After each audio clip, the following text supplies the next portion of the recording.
Hello students, कल हमने prepositions पढ़ना चालू किया था। कल हमने उसका फर्स्ट पार्ट पढ़ा था प्रीपोजिशंस ऑफ टाइम। आज हम पढ़ेंगे प्रीपोजिशंस ऑफ प्लेस। मतलब प्लेस, कल हमने टाइम के लिए जो प्रीपोजिशंस यूज़ होते हैं वो कुछ प्लेस के लिए भी यूज़ होते हैं, लेकिन उनकी कंडीशंस जो है वो अलग अलग होती है। तो कल हमने टाइम का पढ़ा था, आज हम प्लेस का पढ़ रहे हैं। तो टाइम में भी एट था, प्लेस में भी एट है। It is use to show the exact point, house, stations, small villages and towns. मतलब जो एट है, इसका यूज़ जो होता है एग्जैक्ट पॉइंट को शो करने के लिए होता है। मतलब बिल्कुल एग्जैक्ट उसी जगह को बताने के लिए हम एट का यूज़ करते हैं। For example, she works at the town hall. यहाँ पर टाउन हॉल में वो एग्जैक्ट एक टाउन हॉल में वो वर्क करती है, इसलिए हमने यहाँ पर क्या यूज़ किया है, at. The train stopped at the new Delhi railway station. बिल्कुल द एग्जैक्ट पॉइंट है न्यू दिल्ली रेलवे स्टेशन, इसलिए भी हमने यहाँ पर किसका यूज़ किया है, एट का। अब in, it is generally used when the reference is not to any specific place और the names of large cities, countries, continents etcetera. अब इनके लिए क्या है, इसका प्रयोग तब किया जाता है जब रेफरेंस किसी विशिष्ट स्थान पर नहीं होता। मतलब किसी स्पेसिफिक प्लेस पर जब रेफरेंस नहीं होता तब हम इसका यूज़ करते हैं। For example, many people in India live in village. आपको समझ में आ गया होगा, यहाँ पर जो रेफरेंस है वो किसी विशेष स्थान पर नहीं है। मतलब किसी एक विलेज के बारे में बात नहीं की है। They used to live in Bengaluru. अब बेंगलुरु में किधर, कोई एक स्पेसिफिक प्लेस नहीं है उसका रेफरेंस, इसलिए हमने यहाँ पर इनका यूज़ किया है। On, it is used to indicate a particular area of land और प्लेस वेयर समथिंग इज। अब ऑन का यूज़ कहाँ होता है, यह इंडिकेट करता है लैंड और प्लेस के विशेष क्षेत्र को, एरिया को, जहाँ कोई चीज़ होती है। मतलब सरफेस के लिए हम ऑन का यूज़ करते हैं। जैसे किसी चीज़ के ऊपर हमें बताना है कि उसकी सरफेस पर क्या चीज़ रखी हुई है, कोई चीज़ रखी हुई है, अगर उसको बताना हो तो भी हम ऑन का यूज़ करते हैं। और किसी लैंड और प्लेस की जो एक विशिष्ट क्षेत्र है, एरिया है, उसको बताने के लिए भी हम किसका यूज़ करते हैं, ऑन का। मतलब यहाँ पर भी प्लेस बताने के लिए हम ऑन का यूज़ कर रहे हैं। The hotel stands on the banks of a river. अब यहाँ पर एक स्पेसिफिक प्लेस बताई गई है कि मतलब पर्टिकुलर एक प्लेस बताई है, बैंक ऑफ ए रिवर, तो हमने यहाँ पर किसका यूज़ किया है, ऑन का। He spends a few days on an island. अब आइलैंड एक प्लेस है, यहाँ पर उसने फ्यू डेज, एक पर्टिकुलर प्लेस है, उसने फ्यू डेज वहाँ स्पेंड किए हैं, तो उसको बताने के लिए भी हमने किसका यूज़ किया है, ऑन का। इसके बाद आता है हमारा प्रीपोजिशंस ऑफ डायरेक्शन। जैसे हमने पहले प्रीपोजिशंस ऑफ टाइम पढ़ा, फिर प्रीपोजिशंस ऑफ प्लेस पढ़ी, अब हम पढ़ रहे हैं प्रीपोजिशंस ऑफ डायरेक्शन। इसमें सबसे पहले आएगा from. It is used with the starting point और point of departure from a place और द पॉइंट ऑफ ऑरिजिन। पहले बताइए, फ्रॉम जो है इसका यूज़ हम कब करते हैं, किसी के लिए, किसी को हमने कुछ दिया है तो बाय के जगह पर भी हम फ्रॉम करते हैं, ऐसा हम लिखते हैं। तो यहाँ पर जो फ्रॉम है इसका यूज़ किस लिए हुआ है, इसका उपयोग स्थान या स्थान से डिपार्चर के स्टार्टिंग पॉइंट के साथ किया जाता है। कोई प्लेस है, उसके डिपार्चर के स्टार्टिंग पॉइंट के लिए किया जाता है। जैसे यहाँ पर हमने लिखा है he comes from office at 6 PM। अब ऑफिस कोई एक प्लेस है, उससे डिपार्चर का समय क्या लिखा है हमने, 6 PM। The train from Kolkata has arrive. अब कोलकाता एक प्लेस है, वहाँ से जो ट्रेन है वो कब आ रही है, डिपार्चर हो रही है, उसके लिए भी हमने किसका यूज़ किया है, फ्रॉम का। Of, OFF, of. अब इसका यूज़ क्या कहा जाता है, it means from surface of and also down from. जो इसका मतलब है सरफेस, जो सतह है, से ऊपर भी और नीचे भी। कोई सरफेस है उसके ऊपर भी बताने के लिए और उसके नीचे भी बताने के लिए हम किसका यूज़ करते हैं, OFF, ऑफ का।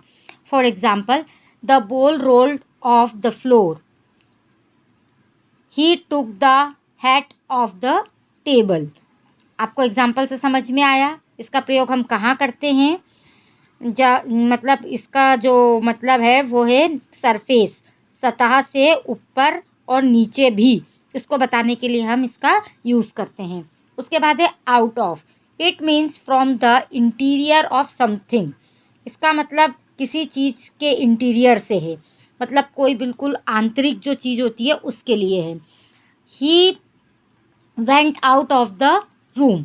अब वो किसी रूम के अंदर से कहाँ चले गया? बाहर। उसके लिए हमने किसका यूज़ किया? आउट ऑफ का। अब डायरेक्शन टूवर्ड्स। अब डायरेक्शन के लिए जो हम दूसरे टूवर्ड्स वाले डायरेक्शन के लिए जो हम प्रीपोजिशंस यूज़ करते हैं उसमें है सबसे पहले फॉर। क्या है? फॉर। फॉर का मीनिंग क्या होता है?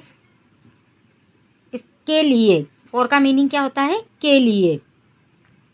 It is used to show direction only when the verb indicates the beginning of a movement. अब यहाँ पर क्या बताया गया है?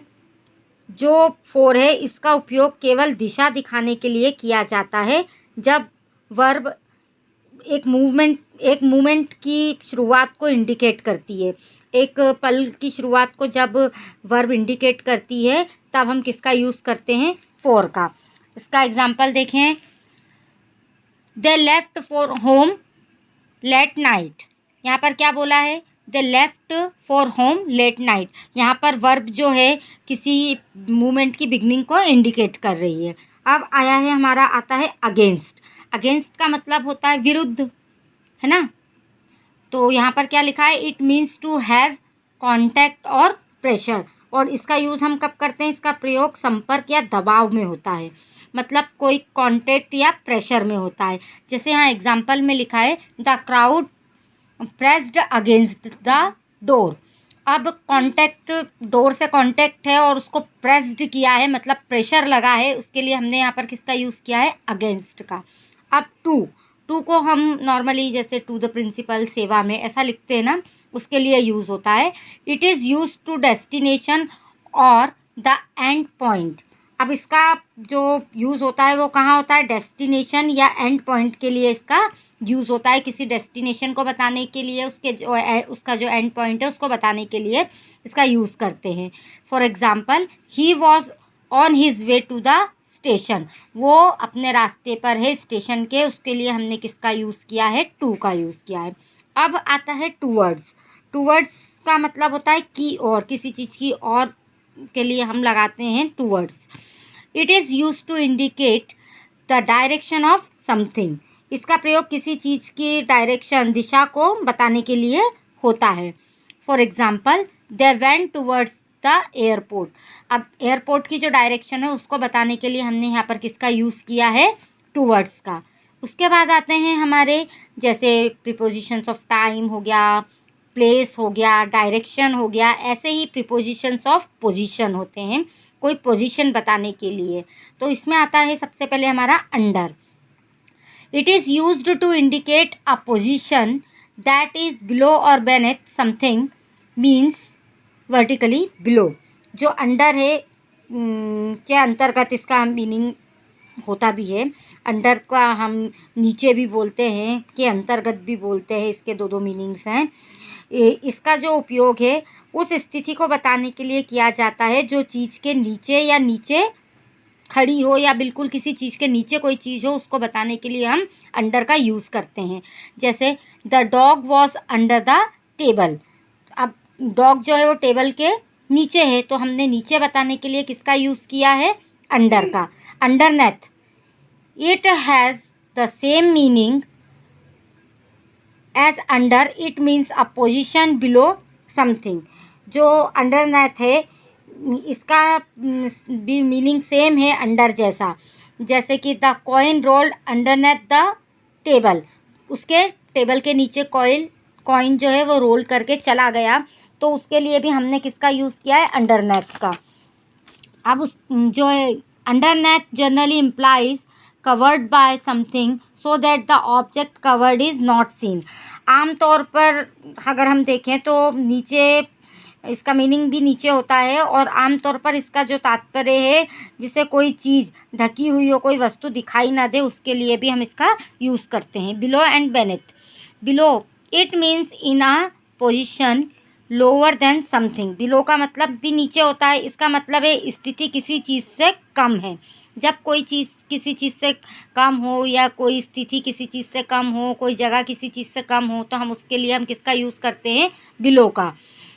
For example, you should write below this line. अब लाइन के बिलो इसको लिखना है, नीचे इसको लिखना है, इसके लिए उसमें हमने किसका यूज़ किया है? बिलो का। Beneath it also means a lower position than something. अब जो बेनेथ है, इसका मीनिंग भी बिल्कुल सेम बिलो जैसा ही होता है, और इसमें भी हमने क्या एग्जाम्पल लिया है? The book sank beneath the waves. Sank का मतलब होता है डूबना, तो उसके नीचे, वेव्स के नीचे डूब जाने, बोट को बताया है उन्होंने, तो हमने क्या लिया है? बेनेथ। अब आता है हमारा over. It is used to indicate a position vertically above something और समबडी और पार्टली और completely covering the surface surface of something. अब ओवर का मतलब होता है ऊपर, और इसका उपयोग किसी चीज़ को आंशिक रूप से या पूरी तरह से की चीज़ को, मतलब पूरी तरह से किसी चीज़ की सतह को ढकने की स्थिति के रूप में किया जाता है। आंशिक रूप से या पूरी तरह से किसी चीज़ की सतह को ढकने की स्थिति के रूप में इसका प्रयोग किया जाता है, मतलब ऊपर की चीज़ बताने के लिए। तो हमने एग्जाम्पल क्या लिया है? There was a lamp hanging over the table. अब टेबल के ऊपर एक लैम्प हैंग कर रहा है, टंगा हुआ है, लटका हुआ है, उसके लिए हमने यहाँ पर किसका यूज़ किया है? ओवर का। अब आता है अबव। अबव का मीनिंग भी होता है ऊपर। It is use to indicate a position higher than something. इसका प्रयोग किसी वस्तु को उच्च स्थिति में इंडिकेट करने के लिए होता है, मतलब कोई उच्च स्थिति में कोई चीज़ हो, उसके लिए हम अबव का यूज़ करते हैं। इसका मीनिंग भी ऊपर होता है। तो यहाँ पर जो एग्जाम्पल है वो है there were clouds above us. Clouds जो है वो हमारे ऊपर हैं, मतलब हमने यहाँ पर उच्च स्थिति को इंडिकेट किया है। तो ये था हमारा प्रीपोजिशंस का सेकंड पार्ट। इसका थर्ड पार्ट हम कल पढ़ेंगे। आई थिंक आपको समझ में आ गया होगा। Thank you.